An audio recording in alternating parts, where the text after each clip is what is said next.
आस्था के प्रतीक है, शौर्य के प्रतीक है, लेकिन उनको कहना कि वो आइडिया ऑफ इंडिया को चैलेंज करती है इस पूरे कंसेप्ट को, तो ये साफ तौर पर दिखाता है कि कांग्रेस किस तरीके से महात्मा गांधी के समय जो चलती थी आज किस कदर पहुंच गई। और इन्होंने तो जेएनयू में भी भारत तेरे टुकड़े होंगे के नारे लगाने वाले लोगों को अपने प्रमुख नेताओं में शुमार करके रखा है। विरोधा ने जो नस्लीय टिप्पणी की और अब उससे जो कांग्रेस डैमेज कंट्रोल करने की कोशिश कर रही है, मुझे लगता है बहुत देर हो गई। It's a case of too little too late. Sam Pitroda ने जिस तरीके से ईस्ट इंडिया के लोगों को कहा कि साहब चाइनीज दिखते हैं नॉर्थ ईस्ट के लोग, साउथ इंडिया के लोगों की तुलना अफ्रीकन से कर दी, नॉर्थ इंडिया के लोगों की तुलना गोरों से कर दी, और जो वेस्ट इंडिया है उनके लोगों की तुलना इन्होंने अरबों से कर दी। तो ये बहुत ही नस्लीय टिप्पणी है और सैम पित्रोदा ऐसी टिप्पणी करने के लिए जाने जाते हैं।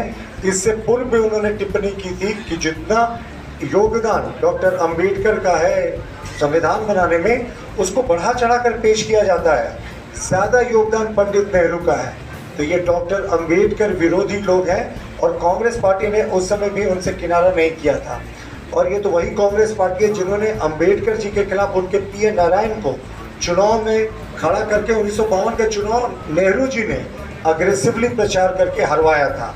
और सैम पित्रोदा ने सिर्फ इस्तीफा दिया है, उनको पार्टी ने निष्कासित क्यों नहीं किया? हमारा बड़ा प्रश्न है। वो आज भी राहुल गांधी के एडवाइज़र बने हुए हैं, आज भी इन पदों पर हैं, तो उनको पार्टी ने शो कॉज करके निष्कासित क्यों नहीं किया? और हाल के दिनों में ये मुझे लगता है इतना ऊंची राजनीति का बयान प्रधानमंत्री जी की गालियों को छोड़ दे तो शायद ही हमने सुना हो। जब नस्लीय टिप्पणी हो रही है साहब, लोगों के चमड़े के रंग पर टिप्पणी कर रही हो कांग्रेस, और सिर्फ एक रस्म अदायगी हो रही है। देखिए, इसी तरीके से अधीर रंजन चौधरी जी जो लोकसभा में कांग्रेस के बड़े नेता हैं, उन्होंने इस बयान का समर्थन किया। यानी कांग्रेस पार्टी ने उनको फटकार लगाने की जगह जो अपने मुख्य नेता हैं, जो चुनाव भी लड़ रहे हैं, लीडर ऑफ हाउस भी थे, उन्होंने इस बयान का समर्थन किया। अब आप कांग्रेस की सोच सकते हैं कि किस तरह की मानसिकता है। अब कांग्रेस के एक सांसद थे, उन्होंने कुछ ही समय पहले दक्षिण भारत को अलग देश बनाने की बात कही थी। तो ये देश को टुकड़े टुकड़े करने वाले लोग हैं। अब सैम पित्रोदा ने कुछ दिन पहले कहा था कि भारत में भी विरासत का टैक्स लगना चाहिए।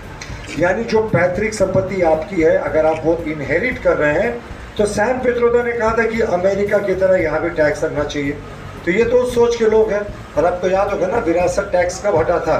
1985 में, जब इंदिरा गांधी की संपत्ति उनके खानदान के बाकी लोगों को बांटी जानी थी ताकि उन्हें टैक्स से बचाया जाए। आस्था के प्रतीक है, शौर्य के प्रतीक है, लेकिन उनको कहना कि वो आइडिया ऑफ इंडिया को चैलेंज करती है इस पूरे कंसेप्ट को, तो ये साफ तौर पर दिखाता है कि कांग्रेस किस तरीके से महात्मा गांधी के समय जो चलती थी आज किस कदर पहुंच गई।